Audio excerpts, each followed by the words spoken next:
Hello guys, welcome back to another short video discussion. Very good evening to all of you. कैसे हो आप सब? तो चलो फटाफट कवर अप करते हैं। काफ़ी सारे स्टॉक को इस वीडियो में हम कवर अप करने वाले हैं। तो फर्स्ट टाइम आए हो चैनल पे तो लाइक एंड सब्सक्राइब कर देना। चलो फटाफट हम बात करते हैं टाटा पावर कंपनी के बारे में।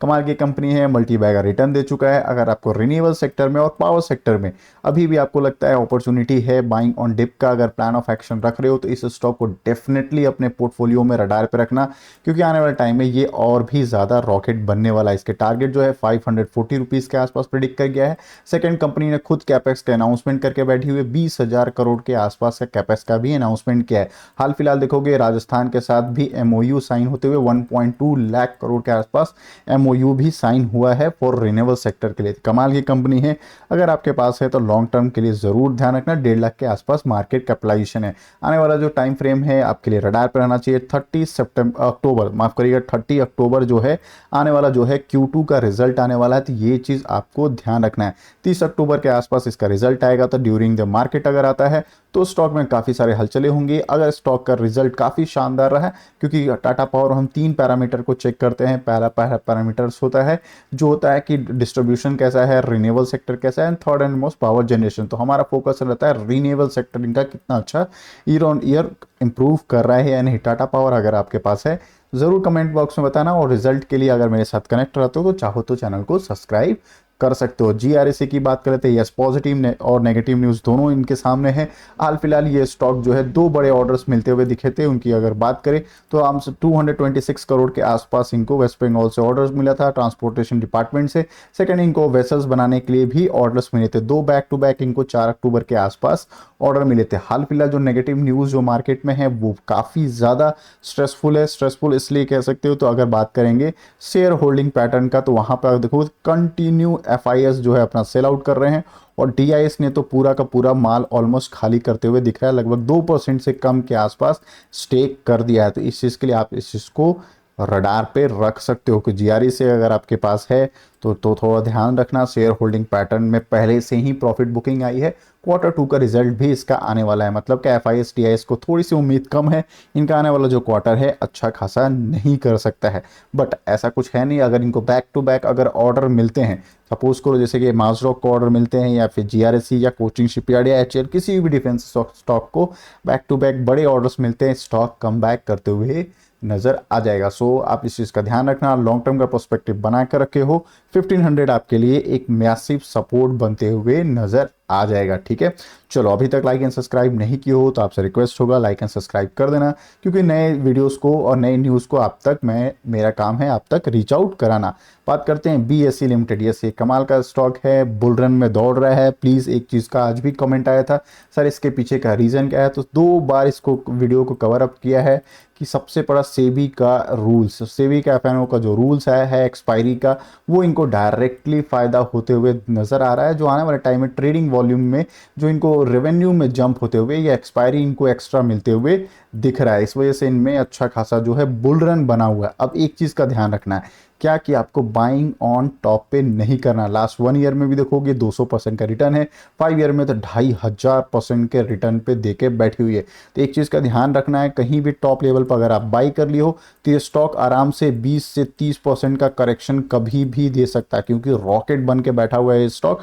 टॉप लेवल पर अगर आप बाय करोगे तो इस चीज़ का आपको अलर्टनेस रखना है। ठीक है, वैल्यूएशन की बात करेंगे, काफ़ी टॉप पे चल रहा है, तो कहीं भी Q2 का रिजल्ट इफ एंड बट आया प्रॉफिट बुकिंग हो जाएगी, या फिर कोई भी छोटा मोटा अगर बड़ा इन्वेस्टर या फिर अगर छोटा मोटा कोई भी नेगेटिव न्यूज़ आया तो इसमें अच्छा खासा सेलिंग पैटर्न एक्टिवेट हो जाएगा। तो बाइंग ऑन डिप करना है, इसमें हायर हाई पे आपको बाइंग नहीं करना। अगर आप प्लान ही कर रहे हो नहीं मैं इसको स्टॉक को खरीदना ही है, तो प्लीज़ एक चीज़ का आपका रिक्वेस्ट रहेगा, छोटे क्वांटिटी में ध्यान रखना इस चीज़ को। ठीक है, वैल्यूएशन की बात करें पी 102 पे चल रहा है, बुक वैल्यू 272 के 244 के आसपास है। कर्ज बिना कर्ज की कंपनी है, इस चीज़ को आप ध्यान से रख सकते हो। सेल्स ग्रोथ अच्छा है और प्रॉफिट ग्रोथ भी अच्छा है, इस वजह से ये रॉकेट बनते हुए नजर आ रहा है। बस बाइंग ऑन हाई पे मत करना, अगर कर रहे हो क्वांटिटी कम रखना। बात कर लेते हैं एचसीएल टेक्नोलॉजी, कमाल का कंपनी है, एआई में काम करती है, आईटी की कंपनी है, शानदार 5 स्टार कंपनी है।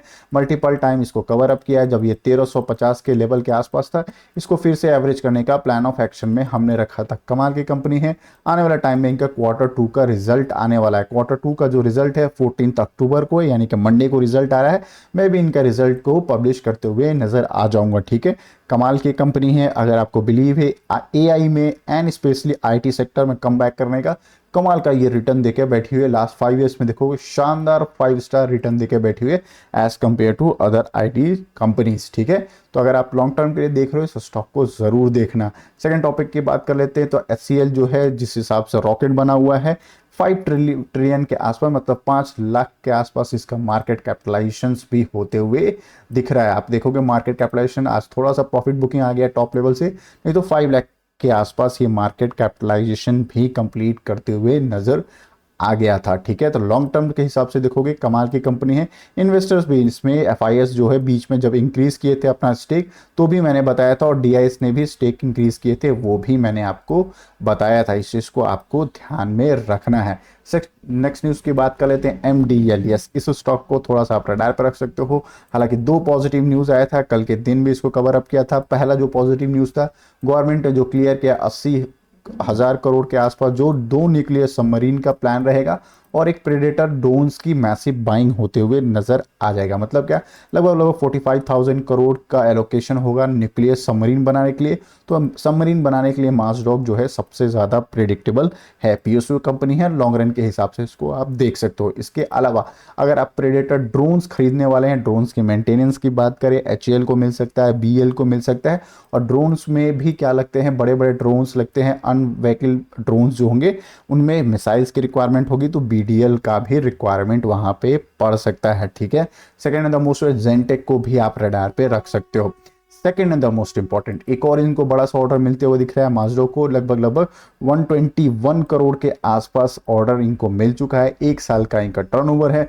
Maharashtra state power corporation company से इनको मिला है। स्पेशली इनको क्या करना है, टर्म्स कंडीशन के सप्लाई करना है, इंस्टॉलेशन कमीशन करना है, एआई बेस्ड जो कंपराइज है काम करते हुए नजर आना। 1 साल का कॉन्ट्रैक्ट इनको मिलते हुए दिख रहा है। इस वजह से इसमें आज के दिन मैसिव प्रॉफिट बुकिंग नहीं है, वरना एमडीएल की बात करें, ये क्या होता था, एक अच्छा खासा बाइंग होती थी, फिर नेक्स्ट डे जो है प्रॉफिट बुकिंग इसमें हायर ऑन सेल पे हो जाता था। बट आज के दिन कुछ खास सेलिंग होते हुए नजर नहीं आया था। अगर इसने लॉन्ग रन के हिसाब से 4,500 का लेवल तोड़ के निकल जाती है तो थोड़ा थोड़ा धीरे धीरे आपको बाइंग मोमेंटम के लिए स्टॉक आपको दिख जाएगा। लॉन्ग रन के पर्सपेक्टिव बना रहे हो, इस स्टॉक को जरूर पर रडार पे रखना।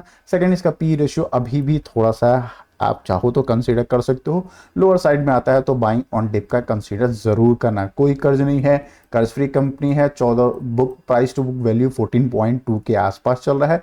बस एक लटकती हुई तलवार है ओएफएस का। ओएफएस इसमें कभी भी आ सकता है, जब भी मार्केट टॉप लेवल पे होगा या ये स्टॉक टॉप लेवल पे होगा तो इसमें प्रॉफिट बुकिंग आ सकती है, क्योंकि प्रमोटर्स की होल्डिंग 84% है। आपको पता है क्राइटेरिया एक मेंटेन करना होता है 75 + 25 का। ठीक है, तो उसके हिसाब से देखोगे तो प्रमोटर्स की होल्डिंग जो है 75% से ऊपर है, तो कभी भी इसमें ओएफएस आ सकता है। ओवरऑल अगर बात करें तो एक तरह से ये मोनोपोली है अगर सबमरीन बनाने के हिसाब से आप इसको देखोगे तो। ठीक है, आई होप मेरे एनालिसिस अच्छे लग रहे होंगे, तो लाइक एंड सब्सक्राइब कर देना। मिलते हैं एक और वीडियो में जहां पे मेजर डिस्कशन रहेगा अदर स्टॉक के बारे में, एरेडा से लेकर हम बात करेंगे मैनकाइंड फार्मा को लेकर। ठीक है, चलो मिलते हैं एक और इस वीडियो में, तब तक के लिए बाय बाय।